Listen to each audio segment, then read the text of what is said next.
Now I know that you've had videos on Think Bike, and various different websites forever, but you've really pushed and been working hard on your YouTube page, which has been getting shared on the websites. But you've got a nice kind of like a successful little formula where you're talking to the camera, and then you have sometimes a guest star, and you'll ride with various different riders and whatnot.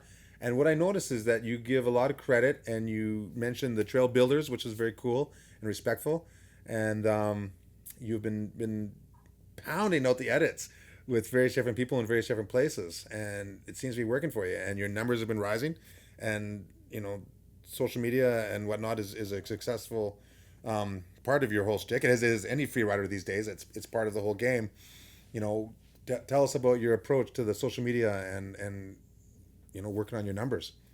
Well, it's it's tough because it's we all do the same, right? Like we all have well, as provider, we all have sponsors, and we got to keep the sponsor happy, and we need to create content, but we need to create content that people want to watch, obviously. And so that's why the YouTube video, I was like, that's a good way for me to be able to produce content while having fun on my bike, which was really important.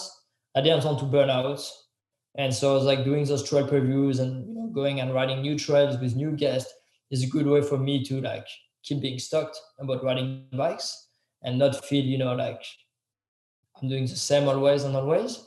So it's been good, and fortunately for me, like that worked out pretty good. And on social media now with Instagram and with an iPhone, like the stuff you can film with that is like it's pretty crazy, right? Like you got slow motion and you can zoom and you got wide angle, you got everything you need. And so it's been pretty fun. Like I like to find all those lines and do some scrubs and get like some clips, and then you can just upload it at night on social media and people like to see it. And yeah, it's been pretty cool. So definitely been lucky that people have enjoyed watching the stuff I've been doing, which is a bigger thing, right? Because whatever I do, if people don't love it, it's not gonna work for me, right?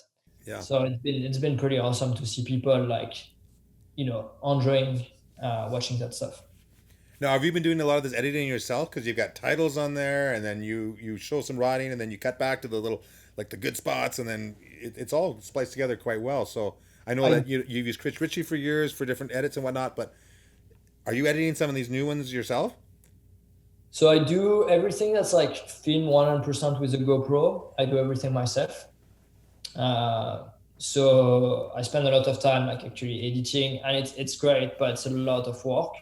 And so now what I do is that I try like a couple of times a month to contract a filmer and to get a filmer to go and film me and the guests.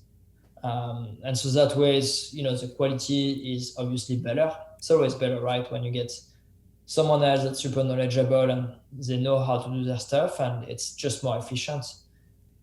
Better quality for the guest and for myself, and overall, people enjoy it more. Yeah. Wow. So And how much? less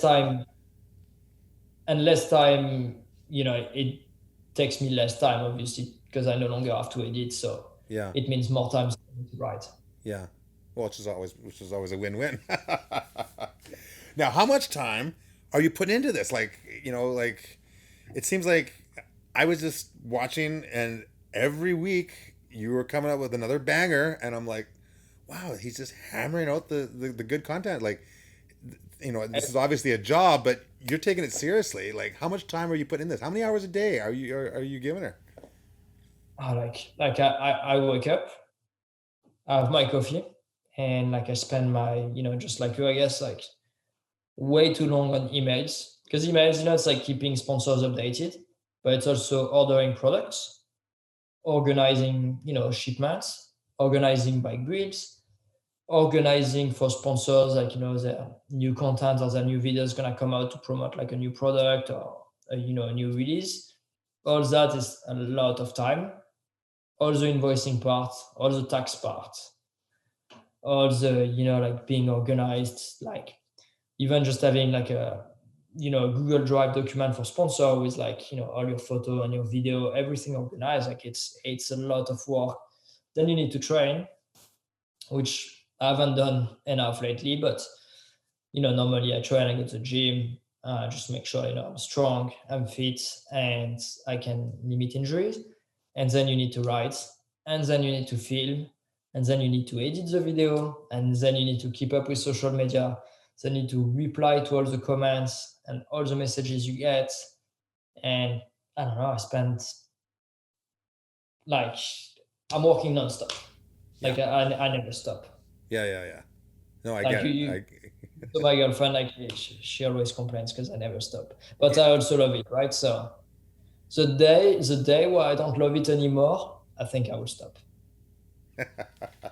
Yeah, they say if you do what you love, you'll never work a day in your life, but it's Yeah, still work whether you love it or not.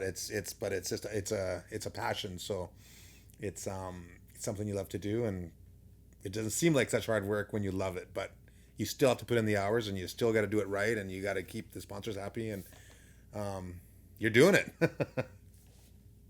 hopefully. Now, how long do you think you can do this for? Your body's, like how's your health? How's your body right now for tenacity, and how long do you think you can keep this up? No, but it's good. I mean, I feel that's the best I've ever been riding. So to be fair, I started to make money from the bike industry in like 2014 was very little. And then like 2015, it like really increased in 2015. Then I got to Rampage, then 2016. And then in 2016, end of 2016, I had a crash and I broke my back on T6. And the surgeon I saw in France told me that I probably won't be able to ride a bike anymore, like not professionally. So I was really scared. So I took my time for like the recovery and stuff, and then as soon as I was able to do sport again, I didn't feel like anything that would slow me down. So I felt really good. So I kept on doing it, and then I went to Rampage a third time, the time where I got denied. But then I was super angry, and so I won my first urban downhill race. Then the next year I won my second urban downhill race. I went back to Rampage, and then I started the YouTube stuff, and so it's kept on progressing every year. And 2020 was a great year for me, but 2021 should be better. So I mean, in terms of sponsorship and stuff. So yeah, I'm not wanting to slow down anytime soon. Yeah. Oh, good. Still feel great, and I still love it. So I'm gonna continue for as long as I can. Yeah. Why not? Why not? Well, you bought a house.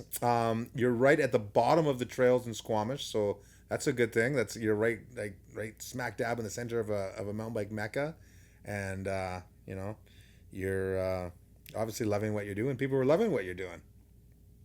So yeah, can't complain.